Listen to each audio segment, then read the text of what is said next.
말씀은 열왕기상 15장 25절부터 32절까지 말씀입니다. 유다의 아사 왕 둘째 해에 여로보암의 아들 나답이 이스라엘 왕이 되어 2년 동안 이스라엘을 다스리니라. 그가 여호와 보시기에 악을 행하되 그의 아버지의 길로 행하며 그가 이스라엘에게 범하게 한 그 죄 중에 행한지라. 이에 이사갈 족속 아이야의 아들 바하사가 그를 모반하여 블레셋 사람에게 속한 깁부돈에서 그를 죽였으니 이는 나답과 온 이스라엘이 깁부돈을 애워싸고 있었음이더라. 유다의 아사 왕 셋째 해에 바하사가 나답을 죽이고 대신하여 왕이 되고 왕이 될 때에 여로보암의 온 집을 쳐서 생명 있는 자를 한 사람도 남기지 아니하고 다 멸하였는데 여호와께서 그의 종 실로 사람 아히야를 통하여 하신 말씀과 같이 되었으니 이는 여로보암이 범죄하고 또 이스라엘에게 범하게 한 죄로 말미암음이며 또 그가 이스라엘의 하나님 여호와를 노엽게 한 일 때문이었더라. 나답의 남은 사적과 행한 모든 일은 이스라엘 왕 역대 지략에 기록되지 아니하였느냐. 아사와 이스라엘의 바하사 왕 사이에 일생 동안 전쟁이 있으니라.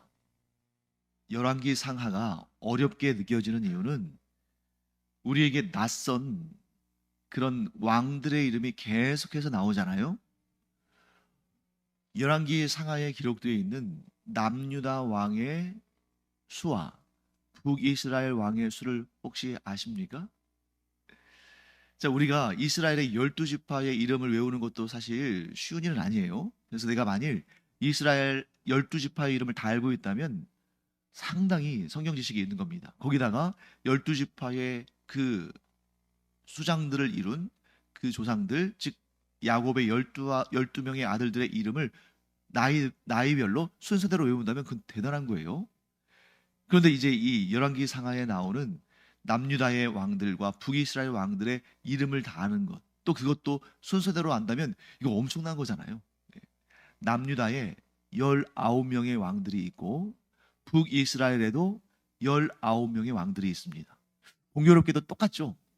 그런데 북이스라엘은 대략 한 역사가 210년 정도 돼요. 그리고 남유다는 대략 역사가 한 350년쯤 됩니다. 그러니까 남유다의 역사가 북이스라엘보다 1.5배가 더 길잖아요. 그럼에도 불구하고 왕의 수가 똑같다는 것은 북이스라엘이 그만큼 왕들이 빨리 죽었다 하는 것을 우리가 알게 되고 그 이유 중에 하나가 오늘 이 본문에 등장합니다. 자, 역사적인 내용을 좀 살펴보겠습니다. 북이스라엘의 첫 번째 왕이 누구예요? 여로보암 왕입니다. 그리고 그의 아들이 누굽니까? 나답이에요. 벌써 여러분들은 북이스라엘의 왕들 19명 가운데 2명의 이름을 알고 있네요. 그런데 남유다의 왕들은 더 많이 알고 있을 겁니다. 자, 지금까지 우리가 살펴본 남유다의 왕들은, 자, 첫 번째 왕은 솔로몬의 아들 르호보암이었습니다. 그리고 두 번째 왕은 아비암이었어요. 그리고 세 번째 왕은 그의 아들 아사였죠. 벌써 3명이나 알고 있는 거잖아요. 네. 이게 왜 연결되냐면 북이스라엘의 여로보암 왕은 상당히 오래 통치했습니다. 여로보암 왕 한 사람이 통치하는 도중에 남유다의 왕은 3명이나 세워졌어요. 자, 북이스라엘의 여로보암 왕 한 사람 있을 때에 남유다는 르호보암, 아비암, 아사 3명이나 이어집니다. 그런데 이제 아사는 사실 이 여로보암 왕 굉장히 후대에 이제 왕이 된 거예요. 그래서 남유다의 아사 왕 둘째 해에 여로보암이 죽습니다. 그리고 여로보암의 아들 나답이 이스라엘의 왕이 되는데 몇 년 동안 다스렸다고 되어 있습니까? 2년이라고 되어 있죠. 즉 남유다의 아사 왕 2년에 여로보암의 아들 나답이 이스라엘의 왕이 돼요. 2년간 다스렸다. 외우기가 쉽죠? 그런데 말이 2년이고 여기서 2년은 횟수를 의미하는 거예요. 실제적으로는 만 1년도 채 되지 못합니다. 굉장히 빨리 죽은 거 아닙니까? 그 이유가 이제 오늘 성경에 등장하죠. 26절 말씀 볼까요? 그가 여호와 보시기에 악을 행하여 그가 여호와 보시기에 악을 행하되 그의 아버지의 길로 행하며 그가 이스라엘에게 범하게 한 그 죄 중에 행한지라. 자, 여로보암과 나답의 공통점은 여호와 보시기에 악을 행한 것인데 그 죄가 곧 이스라엘에게 범하게 한 죄였는데 그 죄가 무슨 죄가 있습니까? 우상 숭배의 죄인 거죠. 자, 그래서 하나님께서 이 나답을 빨리 죽게 하셨어요. 자, 그런데 여러분 여기에서 여러분들이 주의해야 할 내용이 있습니다. 이걸 너무 단순하게 생각하면 안 돼요. 빨리 죽는 것이 여호와 하나님의 심판을 받은 것이다. 빨리 죽는 것은 다 여호와 하나님의 심판이기 때문에 그것은 안 좋은 것이다. 그렇게 우리가 단정해서 말할 수 있습니까? 없습니까? 없다는 거예요. 왜 그러냐면 그게 바로 지금 이 여로보암 가문에서 선명하게 나타납니다. 자, 여로보암에게는 아들이 몇 명 있었을까요? 우리 알 수가 없어요. 다 나오지 않았으니까. 하지만 우리가 알고 있는 아들은 2명입니다. 여로보암의 아들 가운데에 아비야가 있었죠. 혹시 기억하시나요? 아비야. 그래서 이 아비야가 병이 듭니다.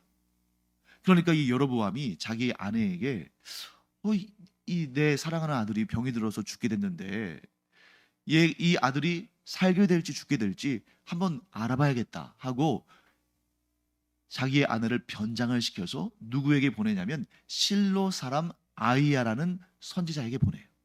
이름들이 비슷비슷하기 때문에 여러분들이 헷갈릴 수 있습니다. 비슷한 이름, 똑같은 이름이 계속 나오니까 그래서 그 앞에 실로 사람이라고 붙인 거예요.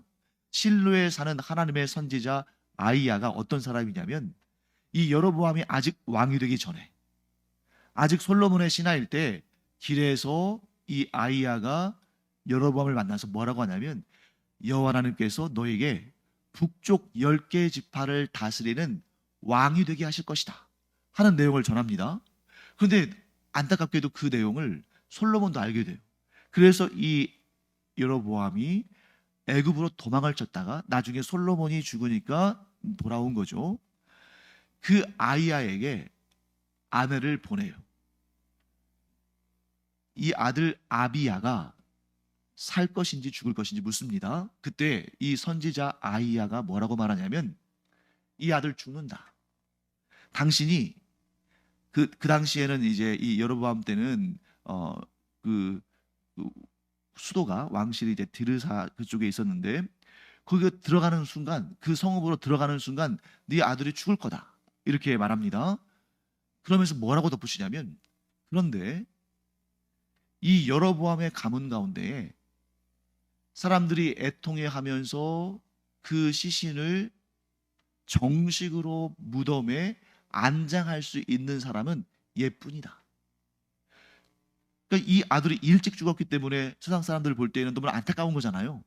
그런데 결과적으로는 하나님께서 이 아비야, 그때 아비야에 대해서 뭐라고 하나님께서 평가하시냐면 여로보암의 집 중에서 여로보암 집안 사람들 중에서 유일하게 여호와 하나님을 향해서 선한 마음을 품은 자다. 그러니까 하나님께서 그 끔찍한 일을 경험하기 전에 미리 데려가신 거예요. 그렇기 때문에 여러분 우리가 사람의 생명의 길이를 가지고 그 연수를 가지고 하나님께 사랑받은 자다, 하나님께 사랑받지 못한 자다, 선한 자다, 악한 자다 이렇게 판단할 수 있습니까? 없습니까? 없다는 거죠. 왜? 지금 2명의 아들이 있습니다. 여로보암에게. 여로보암 자신도 굉장히 오랫동안 통치했고 그 자식 가운데 나답이 왕위를 이어가요. 그런데 정작 이 가문에서 여로보암 가문에서 명예롭게 죽고 사람들에게 애도를 받고 그리고 묘실에 정식으로 안장된 사람은 유일하게 여로보암의 일찍 죽은 아들 아비야뿐이었다는 거죠. 그때의 이 아이야 선지자, 실로 사람 아이야 선지자가 예언한 그 일이 여로보암 당대에는 이루어지지 않지만 누구의 시대에 이루어집니까? 나답 시대에 이루어지는 것입니다. 무엇을 통해서? 바사의 반역을 통해서 하나님께서 심판하신 거죠. 자, 그러면 그 어떤 과정을 통해서 하나님의 심판이 이루어졌는가 하는 것을 우리가 봐야 되는데요. 27절에 나오죠. 27절에 이에 이사갈 족속 아이야의 아들 바사가, 자 여기도 아이야가 또 나오네요. 그러니까 이게 동명이인이기 때문에 그 앞에 설명하는 내용이 붙는 겁니다. 여로보암 가문의 심판, 하나님께서 여로보암 가문을 심판하실 것을 예언한 사람은 어디 사람이라고요? 실로 사람 아이야. 하나님의 선지자. 자, 여기에서 반역을 일으킨 바사의 아버지인 아이야는 어디 사람입니까? 이사갈 족속의 아이야. 다른 사람입니다. 모반을 했습니다. 그런데 참 특이해요. 블레셋 사람에게 속한, 자, 블레셋 사람에게 속한 기브돈, 이렇게 말하는 것은 뭘 의미합니까? 이 기브돈이라는 곳에서 죽었는데 기브돈이 어디의 땅이라는 거죠? 블레셋 사람들의 땅이라는 거예요. 이게 북이스라엘 땅이 아니라 블레셋의 땅입니다. 그런데 북이스라엘 땅에서 죽은 것이 아니라 블레셋 땅에서 죽었어요. 그 다음에 이유를 설명하죠. 이는 나답과 온 이스라엘이 기브돈을 애워싸고 있었음이더라. 자, 여러분들 머릿속으로 한번 그 현장을 그려보세요. 기브돈이라는 성읍이 있는데 그 기브돈을 누가 애워싸고 있습니까? 나답과 북이스라엘의 군대가 애워싸고 있습니다. 왜 애워쌌을까요? 그 성읍을 빼앗으려고 지금 전쟁을 하려고 하는 거예요. 그럼 왜 이 성읍을 빼앗으려고 전쟁을 했을까? 여러분, 원래 기브돈은 이스라엘 땅이었습니다.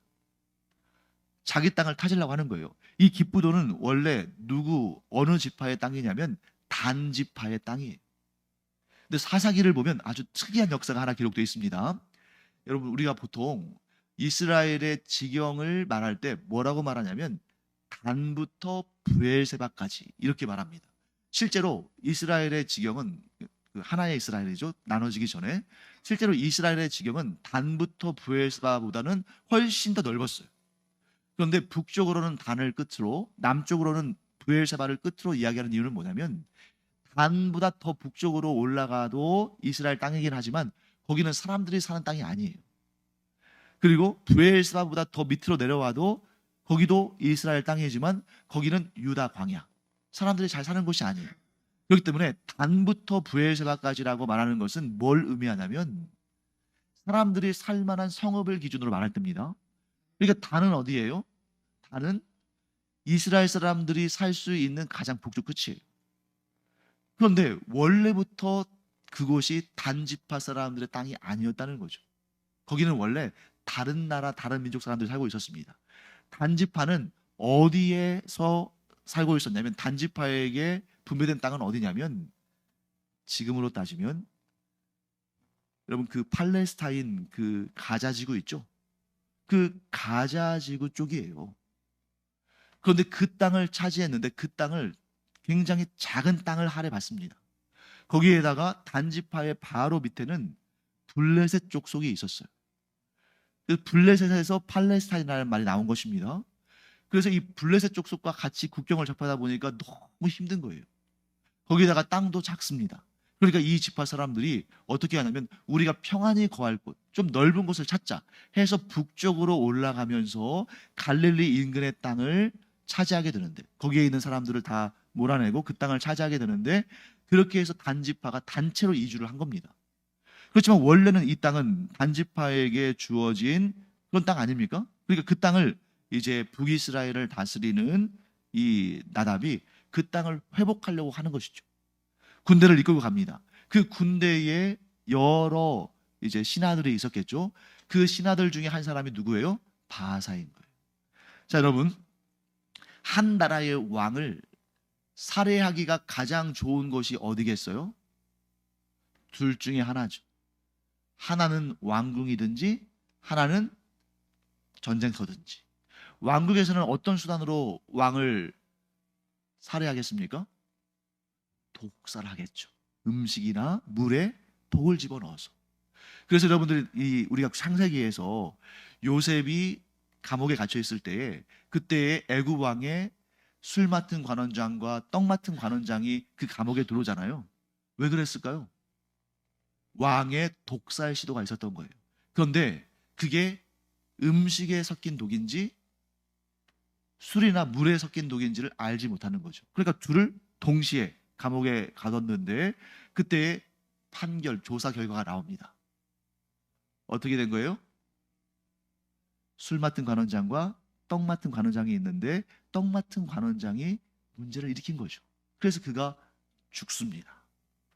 자, 이렇게 왕을 시해할 수 있는, 암살할 수 있는 가장 좋은 장소 중에 하나가 전쟁터였기 때문에 거기에서 바사가 누구를 죽여요?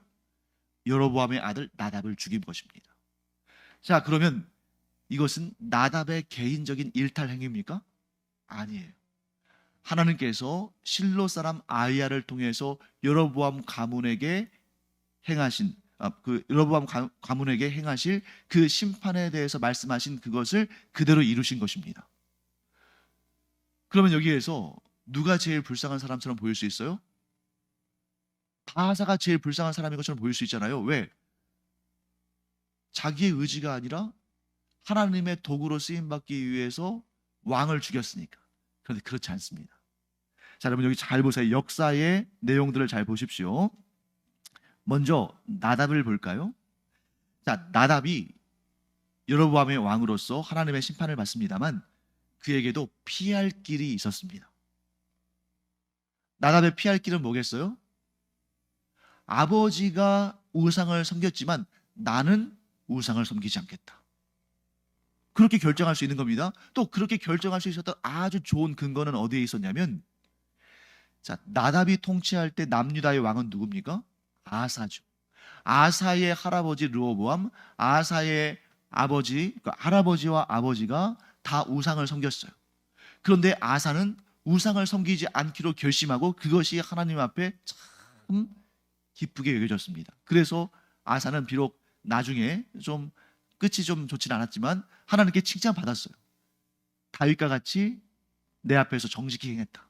그럼 그런 모습을 보면서 그 동시대에 북이스라엘을 다스리고 있던 나답도 저렇게 우상을 버리니까 하나님께서 기뻐하시고 하나님께서 상과 복을 주시는구나 하고 돌이켜서 회개하고 그가 하나님만 섬기고 우상을 다 몰아냈다면 어떻게 됐을까요? 하나님께서 얼마든지 이 나답을 기쁘게 여기셔서 그 여로보암 때에 하나님께서 실로 사람 아이야를 통해서 심판하시겠다고 했던 계획을 하나님께서 취소하시고 오히려 나답에게 큰 복을 주시고 그가 하나님의 은혜 가운데 장수하면서 그 나라를 잘 다스리도록 은혜를 베푸셨겠죠. 그 기회를 날려버린 거예요. 자, 그 다음에 바하사도 마찬가지입니다. 바하사가 나답의 신하로서 그 전쟁터에 갔을 때 아주 이 마음속으로 혼란스러웠을 거예요. 저 나답을 죽이고 내가 왕이 될까? 아니면 하나님께서 그래도 악인이긴 하지만 하나님께서 세우신 왕인데 내가 그를 죽이면 안 되지. 우리의 조상 중에 다윗이 그렇게 사울에게 핍박을 받고 했음에도 불구하고 그가 사울을 해치지 않았더니 하나님께서 그를 귀히 여기셔서 그를 이스라엘의 왕으로 삼으시고 그를 칭찬하신 것처럼 나도 다윗의 뒤를 따라야지. 그렇게 결정했더라면 이런 악한 일에 동원되지 않았을 것입니다. 자기 결정인 거예요. 선택의 기회를 하나님께서 주셨으나 그들은 악한 길을 선택했습니다. 그래서 결국 어떻게 됐냐면 바하사가 나답을 암살하는데 하나님께서 악인을 통해서 악인을 응징하시는 방법을 사용하신 것입니다. 나답도 악인이고 바하사도 악인인 거죠. 그렇게 해서 북이스라엘 최초의 반역과 영모가 성공을 합니다. 반면에 남유다는 어때요? 남유다는 한 350년의 역사 가운데 다윗의 가문 외에 다른 사람이 왕이 된 적이 없어요. 계속 왕위를 이어갑니다. 반면에 지금 이 북이스라엘은 여로보암과 나답 거기서 끝나버리고 그 다음에 바하사가 새로운 왕조를 열어요. 자, 그 안에 무엇이 있는 것입니까? 하나님에 대해서 어떻게 반응했는가? 하나님에 대해서 어떻게 반응했는가 하는 것이 결국 이러한 차이를 보이게 되는 것입니다. 다시 한번 제가 잠깐 정리해 드릴게요. 북이스라엘의 역사는 대략 210년입니다. 남유다의 역사는 대략 350년이에요. 약 1.5배의 차이가 납니다. 그런데 남유다의 왕들도 19명, 북이스라엘 왕들도 19명. 자, 역사는 1.5배나 남유다가 긴데 왕의 수는 똑같다는 것은 뭘 의미합니까? 북이스라엘 왕들이 그만큼 단명했다는 거죠. 왜 단명했을까요? 그들이 건강관리를 잘못해서 일찍 죽은 게 아닙니다. 이유가 있었습니다. 왜? 자, 여러분 성경을 꼼꼼하게 우리가 읽다 보면 이제 여러분들이 이렇게 쭉 읽으면 그게 이제 눈에 띄지 않을 거예요. 그런데 이거 정리하다 보면 어떤 내용을 알 수 있냐면 남유다의 19명의 왕들 가운데 절반 가까운 8명. 자, 19명의 왕들 가운데에 8명의 왕들이 하나님께 칭찬을 받았어요. 뭐라고? 다윗의 뒤를 이어 내 앞에 정직하게 행했다. 반면에 북이스라엘의 19명의 왕들은 100%, 한 명도 예외 없이 19명 전부 다 하나님 앞에서 악하다는 평가를 받았어요. 무엇 때문에 이런 차이가 생겼습니까?